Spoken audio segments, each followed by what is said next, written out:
malapit na tayo, pare. Eto, tukol to sa ano, tukol to sa pagkukwit sa bisyo.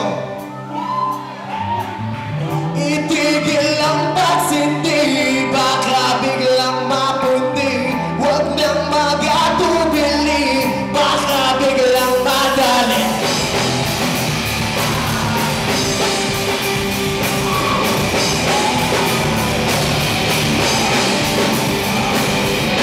Namulat sa simula, ako'y natulog na. Ika'y tuwang-tuwa, sa aking mata.